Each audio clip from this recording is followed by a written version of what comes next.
बनगर के पास जलोदिया गांव में एक महिला व उसके 13 महीने के बेटे की रस्सी से गला घोंटकर हत्या किए जाने के मामले का खुलासा हो गया है। महिला के पति ने इस वारदात को अंजाम दिया था। उसने अपराध छुपाने के लिए पुलिस के सामने लूट की झूठी कहानी गढ़ी। इस अपराधी के दूसरे महिला के साथ अवैध संबंध है। इसी वजह से पति पत्नी के बीच झगड़ा होता था। बनगर थाना क्षेत्र के जलोदिया गांव में मंगलवार सुबह एक खेत पर बनी टापरी से 20 साल उम्र की महिला संगीता व उसके 13 साल के मासूम बेटे मनोज के शव बरामद किए गए थे। दोनों की ही रस्सी से गला घोंटकर हत्या कर दी गई थी। महिला संगीता का पति देवाभील टापरी के नजदीक ही बेहोशी की हालत में पड़ा हुआ मिला था। जलोदिया गांव में ही रहने वाले किसान कन्हैया लाल यादव ने देवाभील को अपने खेत पर हाली के काम के लिए रख रखा था। कन्हैया लाल ने ही देवा व उसके परिवार को रहने के लिए टापरी भी दी थी। मंगलवार सुबह करीब 6 बजे जब कन्हैया लाल अपने खेत पर पहुंचा तो उसने देखा कि देवाभील खेत में बेहोश पड़ा हुआ है। उसके हाथ पैर बंधे हुए थे। उसके सिर पर चोट के निशान भी थे। टापरी के भीतर देवा की पत्नी संगीता व 13 महीने के बेटे मनोज के शव पड़े हुए थे। पुलिस अधिकारियों ने जब देवा के होश में आने के बाद उससे सवाल जवाब किए तो उसने बताया था कि रात करीब 1 बजे 4 से 5 लोग उसकी टापरी में घुस गए थे। इन लोगों ने मुझे उठाकर खेत में बांध दिया और पटक दिया, मारपीट करने लगे। देवा ने बताया कि मैंने मरने का नाटक किया तो वे लोग मुझे छोड़कर टापरी में पहुंचे, जहां मेरी पत्नी व बेटे को मार डाला। देवाभील की यह कहानी पुलिस अधिकारियों के गले नहीं उतर रही थी। देवा ने यह भी बताया कि हमलावर उसका मोबाइल फोन भी लूट कर ले गए, जबकि मोबाइल की सिम देवा के कपड़ों की जेब से मिली थी। शंका होने पर देवा को हिरासत में लेकर पूछताछ शुरू की गई। उसने पुलिस को खूब घुमाया लेकिन आखिरकार अपना जुर्म कबूल कर लिया। गुरुवार को पुलिस की टीम उसे जलोदिया गांव में लेकर पहुंची थी, जहां देवा की निशानदेही पर पुलिस ने उसका मोबाइल फोन भी जब्त कर लिया। फोन उसने खेत की झाड़ियों में छुपा दिया था। सुबह 6:15 के करीब एक सूचना आई थी ग्राम जलोदिया में राधेश्याम यादव के मकान में एक महिला और उसका बच्चा और उसका जो पति है, इनके 2 लोगों की मृत्यु और उसके भी बारे में कि ये भी बंधा हुआ था और बेहोशी की हालत में मिला।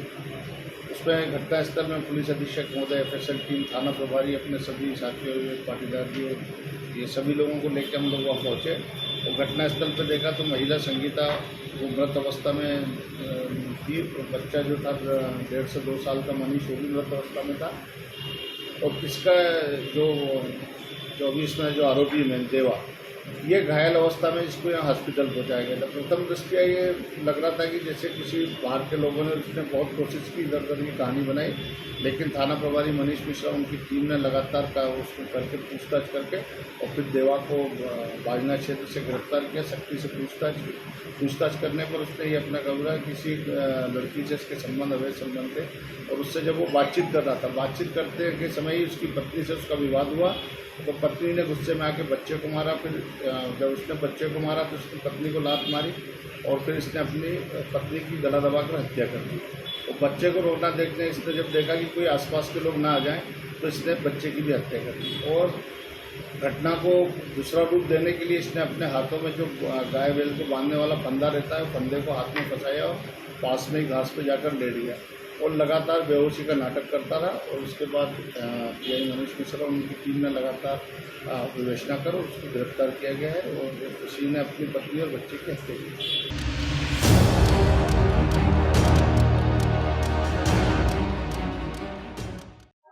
राष्ट्रपति की सुरक्षा को लेकर बम डिस्पोजल स्क्वाड ने महाकालेश्वर मंदिर में चप्पे चप्पे पर सुरक्षा व्यवस्था का जायजा लिया। देश के राष्ट्रपति रामनाथ कोविंद 29 मई को उज्जैन पहुंचेंगे। वे यहाँ 4 अलग अलग कार्यक्रमों में भाग लेंगे। मुख्य कार्यक्रम कालिदास अकादमी में आयोजित आयुर्वेद महासम्मेलन है। राष्ट्रपति महाकालेश्वर मंदिर पहुंचेंगे। राष्ट्रपति के महाकालेश्वर मंदिर दौरे को लेकर पुलिस प्रशासन अलर्ट है। इसी प्रकार का एक नजारा शुक्रवार को महाकाल मंदिर में देखने को मिला। यहाँ बम डिस्पोजल स्क्वाड ने महाकालेश्वर मंदिर के अलग अलग क्षेत्रों में जांच की। यहाँ महाकालेश्वर मंदिर के नंदीहाल, गणेश मंडपम, प्रदेश व निर्गम द्वार सहित मंदिर परिसर में सुरक्षा व्यवस्था का जायजा लिया गया। दान पेटी भी चेक की गई। मुख्य कार्यक्रम कालिदास अकादमी में आयोजित होगा, जिसका शुभारंभ शुक्रवार को हो गया है। यहाँ अखिल भारतीय आयुर्वेद महासम्मेलन में राष्ट्रपति शामिल होंगे। राष्ट्रपति की सुरक्षा को लेकर जायकोट जिले का पुलिस प्रशासन अलर्ट है, तो वहीं दूसरी ओर इंडियन आर्मी का हेलीकॉप्टर भी शुक्रवार को उज्जैन पहुंचा। यहाँ नागजिरी स्थित हेलीपैड पर इंडियन आर्मी का हेलीकॉप्टर उतरा। इसी हेलीपैड पर 2 दिन बाद राष्ट्रपति इंडियन आर्मी के हेलीकॉप्टर से उज्जैन पहुंचेंगे। यहाँ सुरक्षा व्यवस्था का जायजा लेने के उद्देश्य से आज हेलीकॉप्टर पहुंचाया गया है।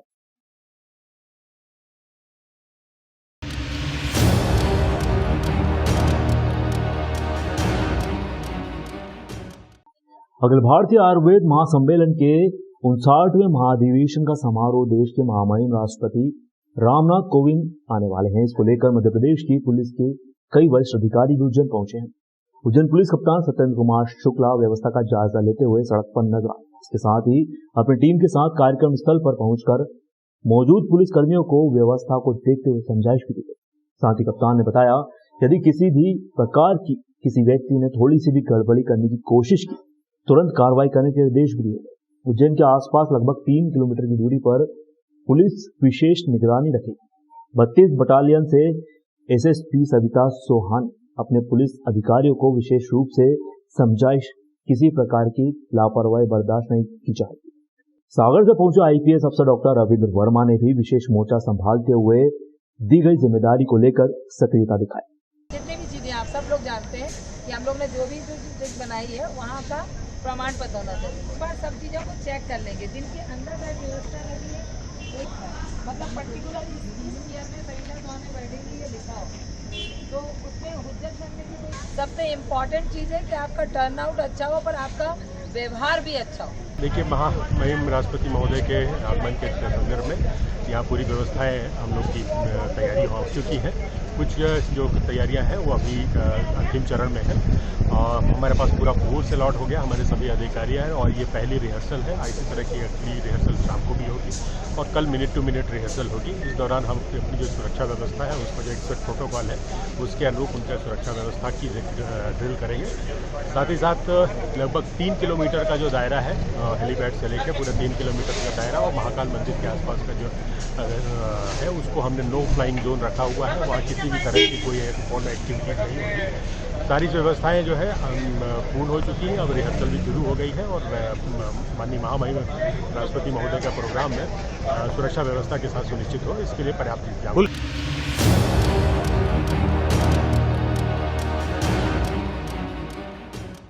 उनेल रोड पर रुईगढ़ा के नजदीक सड़क हादसे में मौत का शिकार हुए सेना के लॉन्स नायक को शुक्रवार सुबह सैन्य सम्मान के साथ अंतिम विदाई दी गई। शुक्रवार सुबह मऊ से सैनिकों का एक दल उज्जैन पहुंचा। सैनिकों द्वारा लॉन्स नायक की पार्थिव देह को जिला अस्पताल से उनके गांव कचनारिया ले जाया गया। यहां उनका अंतिम संस्कार किया गया। उन्हें रोड पर रुईगढ़ा गांव में गुरुवार दोपहर करीब 12 बजे एक भीषण सड़क हादसे में लॉन्स नायक भूपेंद्र सिंह झाला का निधन हो गया था। उनकी तेज रफ्तार कार सामने से जा रहे ट्रक में जा भिड़ी। टक्कर इतनी जबरदस्त थी कि कार पूरी तरह से बिखर गई। उसका अगला हिस्सा चकनाचूर हो गया। कार में सवार कचनारिया निवासी भूपेंद्र पिता विक्रम सिंह झाला की मौके पर ही मौत हो गई। भूपेंद्र सिंह राष्ट्रीय राइफल्स में लॉन्स नायक के पद पर पदस्थ थे। फिलहाल उनकी पोस्टिंग जम्मू कश्मीर में थी। वे 1 महीने की छुट्टी लेकर अपने घर आए हुए थे। लॉन्स नायक भूपेंद्र सिंह की छुट्टी की अवधि पूरी हो चुकी थी। बुधवार को ही उन्हें वापस ड्यूटी पर लौटना था। गुरुवार तड़के महाकालेश्वर मंदिर में भस्म आरती दर्शन की परमिशन मिलने की वजह से उनका वापस लौटना टल गया। उन्होंने अपना ट्रेन रिजर्वेशन आगे बढ़वा लिया। गुरुवार दोपहर लॉन्स नायक भूपेंद्र सिंह झाला कचनारिया गांव से अपनी ऑल्टो कार लेकर उज्जैन की ओर आ रहे थे। उन्होंने घर वालों को बताया था कि उज्जैन में उन्हें कुछ सामान की खरीदारी करना है, शाम तक वापस लौट आएंगे। रुईगढ़ा के पास सामने से आ रहे एक तेज रफ्तार ट्रक से उनकी कार सीधी भिड़ गई।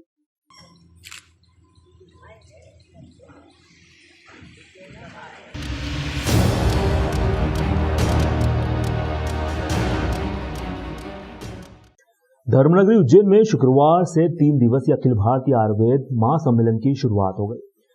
शुरुआत के पहले दिन कालिदास अकादमी में प्रदेश के उच्च शिक्षा मंत्री, आयुष मंत्री रामकिशोर कावरे, सांसद अनिल फिरोजिया व विधायक पारस जैन ने दीप प्रज्वलित किया। आयुष मंत्री ने कहा कि बा महाकाल की नगरी से 3 दिनों में अमृत निकलने वाला है। यहाँ आयुर्वेद चिकित्सा पद्धति पर विशेषज्ञ एवं विद्वान 3 दिन तक मंथन करेंगे। वहीं उच्च शिक्षा मंत्री डॉक्टर मोहन यादव ने कहा कि वर्तमान में एलोपैथिक की तुलना में आयुर्वेदिक पद्धति का उपयोग ज्यादा बढ़ गया है। कार्यक्रम के अंतिम दिन यानी कि 29 मई को राष्ट्रपति रामनाथ कोविंद उज्जैन पधारेंगे। उज्जैन के शहरवासी राष्ट्रपति के स्वागत को लेकर आतुर हैं। वे आदरणीय पारस जी जैन साहब राकेश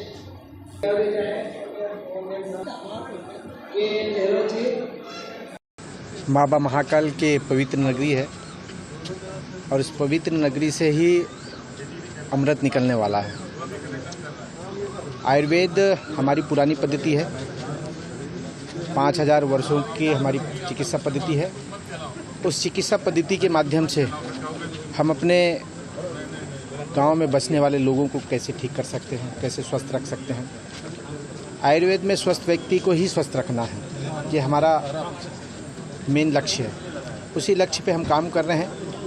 यहाँ पे आरोग्य मेला, जहाँ पे अपनी औषधि की पहचान, हमारे बहुत सारी कंपनियाँ आई हैं, वो कंपनियों के साथ में बैठना, लोगों के साथ मिलना, बहुत सारे हमारे विशेषज्ञ हैं, बहुत सारे हमारे विद्वान लोग यहाँ पर हैं।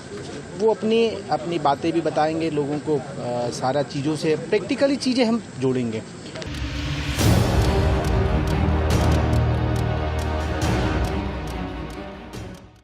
उज्जैन के कोठी पैलेस स्थित जिला खाद्य आपूर्ति विभाग के कर्मचारी सुरेश वासेन ने गुरुवार को जहर खा लिया, जिन्हें उपचार के लिए फरीगंज स्थित निजी अस्पताल में भर्ती कराया गया। परिजनों का कहना है कि सुरेश वासेन पिछले 4-5 दिनों से तनाव में था। ऑफिस की घटना के कारण उन्हें तनाव था। वही यह भी बात की जा रही है कि कर्मचारी सुरेश वासेन के खिलाफ विभागीय कार्रवाई की जा रही है। कर्मचारियों ने जिला कलेक्टर के पास पहुंचकर खाद्य आपूर्ति विभाग के अधिकारी पर गंभीर आरोप लगाए थे। मामले की जांच चल रही है। इस बीच कर्मचारी द्वारा जहर खा लिया गया। जो अभी बीच में केस चल रहा था, उस चक्कर में तनाव में थे पापा। उन्होंने 4-5 दिन से कुछ खाया भी नहीं था और डिप्रेशन में जा चुके थे। और आज हमको पता चला, हम हॉस्पिटल में एडमिट थे, तो घर छोड़ा पापा ने। फिर पापा मिलने गए किसी से और वहाँ से हमको पता चला कि वो एडमिट हो गए, उन्होंने जहर खा लिया। कौन लोग लेकर आए थे उनको अस्पताल में? पापा के ऑफिस के ही थे, पांडे जी वगैरह थे, उनके ऑफिस के ही थे सारे। आपको पता है कि पापा क्यों तनाव में थे? वो वहाँ पर जो केस वगैरह चला था ना, उस चक्कर में पापा तनाव में थे, क्योंकि उनको सर पे मारा कुटी भी हुई थी उनके साथ में। तो उस दिन से ही वो डिप्रेशन में जा चुके थे। किसने की मारा कुटी? मोहन मोरे ने।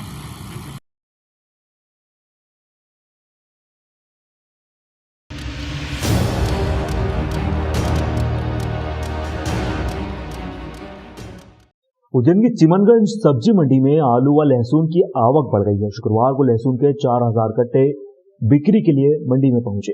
वहीं मंडी में बिक्री के लिए आलू कोल्ड स्टोर से आ रहा है। मंडी में निम्न स्तर की लहसुन 600 से 700 रुपए क्विंटल, मध्यम 1500 से 2000 रुपए क्विंटल, वहीं अच्छी क्वालिटी की लहसुन 3300 रुपए से 3400 रुपए क्विंटल बिक रही है। आलू कोल्ड स्टोरेज से आ रहा है, इसीलिए 2 रुपए से लेकर 16 रुपए प्रति किलो तक बिक रहा है। वहीं प्याज भी 2 रुपए से लेकर 10 रुपए प्रति किलो बिक रहा है। मीडियम लहसुन यहाँ पर 600 से 700 रुपए के समथिंग बिक रहा है और जो मॉडल भाव है वो 1500 से 2000 तक का मॉडल भाव जा रहा है। बाकी अधिकतम यहाँ पर मतलब 3300-3400 अच्छी क्वालिटी बिक रही है और अभी तो काफ़ी अच्छी आवक हो रही है, मतलब 4000 के समथिंग कट्टे की यहाँ पर आवक हो जाती है। आज का सबसे अधिकतम दाम?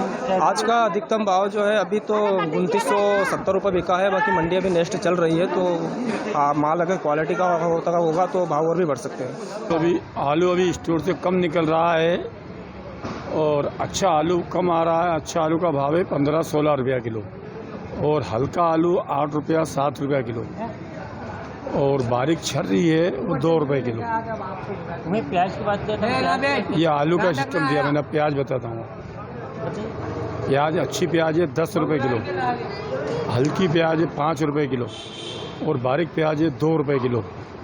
क्या कारण है कि इसके दाम अच्छे नहीं मिलते प्याज के? प्याज अच्छी प्याज कम है और हल्की प्याज बहुत है।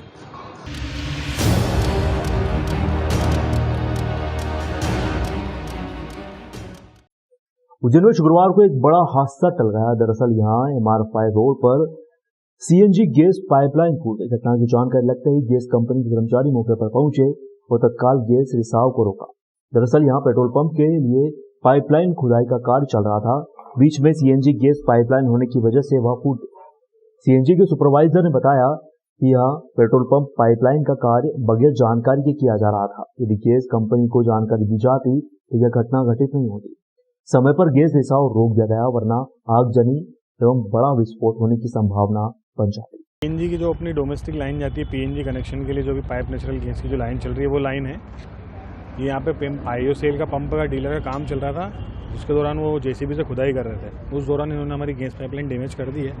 अभी हमने उसको गैस को बंद कर दिया है, जो गैस का प्रभाव हो रहा था वो अभी हमने रोक दिया है और उसकी रिपेयरिंग की जा रही है। अभी लाइन को रिपेयर करने का काम चल रहा है। कभी अगर जैसे सप्लाई अगर आपने जो बंद करी है जी, अगर ये नहीं होती तो किस प्रकार का इससे नुकसान हो सकता है? सप्लाई अगर बंद नहीं होती तो फिर उससे आगे जाने की नुकसान हो सकता था, फायर हो सकता है, धमाका हो सकता है। आसपास वाले जो लोग हैं वो गैस जो फायर होता अगर हम नहीं रोकते गैस समय रहते तो फिर ज़रा सा भी उसको स्पार्क मिलता किसी भी चीज़ से। वाहन चल रहा है, चलित क्षेत्र है, मजदूर काम कर रहे हैं, वो बीड़ी वगैरह पीने का वो रहते हैं, अगर ज़रा सा भी माचिस से या किसी भी चीज़ से स्पार्क मिलता तो फिर उससे आगाजानी हो सकती थी, बड़ी दुर्घटना हो सकती थी। किस प्रकार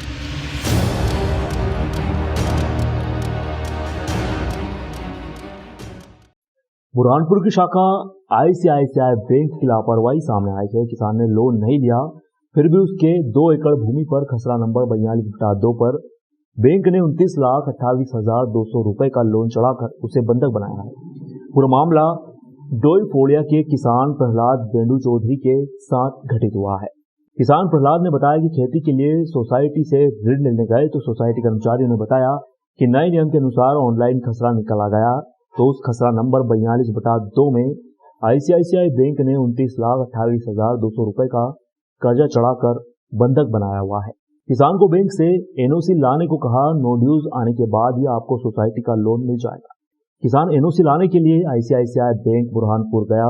वहां मैनेजर को कहा कि मेरे खसरा नंबर पर आपकी बैंक शाखा ने 29,28,200 रुपए का कर्जा चढ़ाकर बंधक बनाया हुआ है, कृपया करके मुझे NOC दीजिए। मैंने आपकी बैंक से लोन नहीं लिया है, मेरा तो आपके बैंक में खाता तक नहीं है, फिर मेरे खसरा नंबर पर कर्जा कैसे चढ़ाया गया? आप मुझे NOC दीजिए ताकि मुझे सोसाइटी का लोन लेना है। मुझे खाद बीज एवं अन्य लोगों का कर्जा भी चुकाना है। सोसाइटी मिलने पर मैं सभी को रुपए दे दूंगा, लेकिन आपकी बैंक द्वारा बंधक बनाने से मुझे आगे का लोन नहीं मिल पा रहा है। बैंक मैनेजर ने मुझे रजिस्ट्रार ऑफिस भेजा, तहसीलदार व पटवारी के पास जाने को कहा, लेकिन सभी ने कहा कि बैंक से आप लिखवा कर लेकर आइए, तभी आपका काम होगा। बैंक मैनेजर ने कहा यह मामला 2017 का है, मेरे संज्ञान में नहीं है, मैं अभी नया आया हूँ, आप उस समय के मैनेजर से बात कीजिए, मैं कुछ नहीं कर सकता, आपको NOC भी नहीं दी जा सकती। किसान ने प्रार्थना की कि साहब मुझे NOC दे दीजिए, मैंने लोन नहीं लिया है, लेकिन मैनेजर ने किसान से अभद्र व्यवहार तक किया।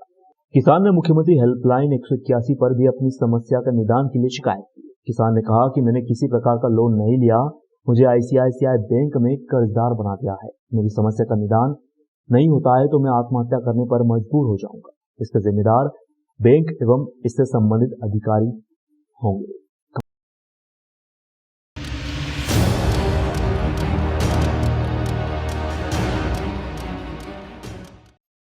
सुसनेर में राज्य निर्वाचन आयोग के त्रिस्तरीय पंचायत चुनाव की घोषणा कर दी गई। इसके साथ ही आचार संहिता लागू भी हो गई। इस बार जिला पंचायत व जनपद पंचायत सदस्य का चुनाव मतपत्र से होगा। अभी तक यह EVM मशीन से होता रहा है। सुसनेर जनपद के 61 ही ग्राम पंचायतों में तीसरे चरण 8 जुलाई को मतदान कराए जाएंगे। इसके लिए 30 मई से नामांकन लिए जा सकते हैं। 6 जून तक नामांकन भरे जाएंगे। वहीं 7 जून को नामांकन पत्रों की जांच की जाएगी। 10 जून को नाम वापसी होंगे। वहीं सुसनेर जनपद में तीसरे चरण का चुनाव 8 जुलाई को होगा। इसकी ब्लॉक स्तर पर 11 जुलाई को मतगणना होगी। त्रिस्तरीय पंचायत चुनाव के लिए मतपत्रों के रंग निर्धारित हैं। पंच पद के लिए सफेद, सरपंच के लिए नीला, जनपद पंचायत सदस्य के लिए पीला, जिला पंचायत सदस्य के लिए गुलाबी रंग का मतपत्र होगा।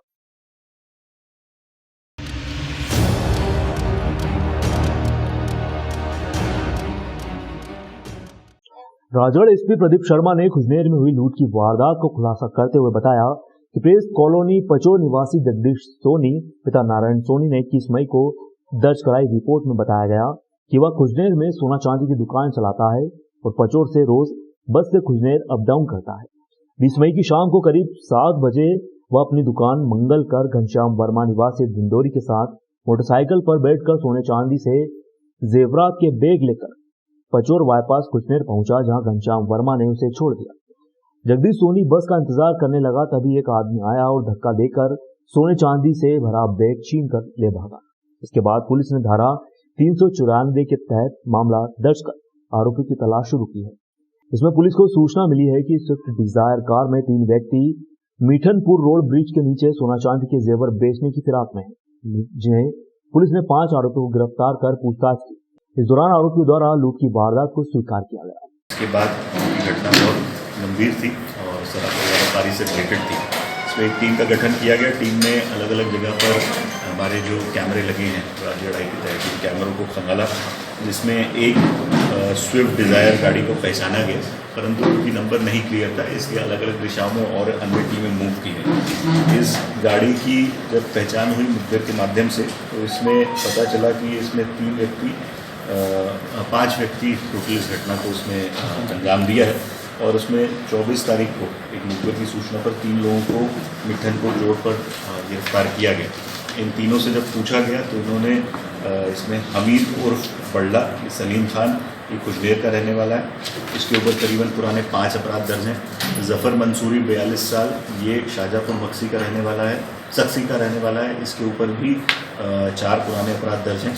दीपक लोधी जो इसमें मास्टरमाइंड है, ये बक्सी का रहने वाला है, इसके ऊपर 13 मामले दर्ज हैं। इसमें 307 एक्सीडेंट, आर्म्स एक्ट, अन्य तरह के मामले हैं। आमिर खान उर्फ जॉन्टी लाला, ये बहादुर गली तराना उज्जैन का रहने वाला है और इसमें जिस एक व्यापारी ने इनसे माल खरीदा था, अर्पित शर्मा, उसको भी गिरफ्तार किया गया। अभी इसमें एक आरोपी फरार है, इकबाल। इन लोगों ने योजनाबद्ध तरीके से पहले तो जो हामिद है उसने यहाँ पर, क्योंकि ये कुछ देर का रहने वाला है, इसने रेकी किया कि जो हमारे फरियादी हैं जगदीश सोनी जी, ये रोज़ इस तरह से अप डाउन करते थे और उसके बाद इन्होंने प्लानिंग करी। इन्होंने अपनी स्विफ्ट डिज़ायर कार को दूर खड़ा किया, आरोपी दीपक जोशी ने इनको धक्का दिया और उसके बाद इनका सामान लेके ये लोग यहाँ से फरार हो गए। इन सभी आरोपियों को गिरफ्तार कर लिया गया। एक आरोपी इकबाल निवासी शाहजहाँपुर भी फरार है, जिसको भी शीघ्र गिरफ्तार किया जाएगा।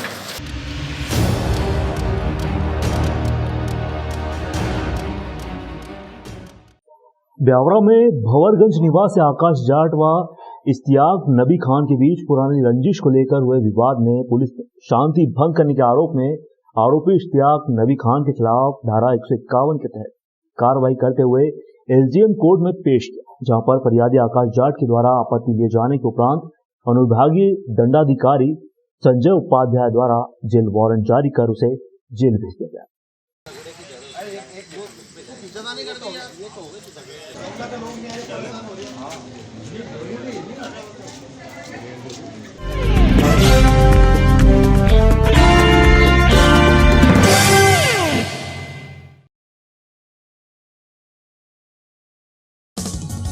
विदेश गांव शहर सब पे नजर, सबकी खबर, नया रूप है नए है रंग, सबको समेटे अपने संग।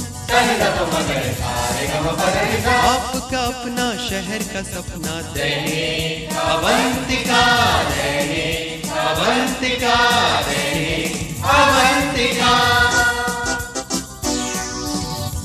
राजनीति, फिल्मी बातें, सब कुछ ही हम इसमें पाते। घर, होटल, ऑफिस या दफ्तर, क्लर्क, प्यून या हो फिर अफसर, सबका चहेता, सबका प्यारा दैनिक अवंतिका, दैनिक अवंतिका, दैनिक अवंतिका।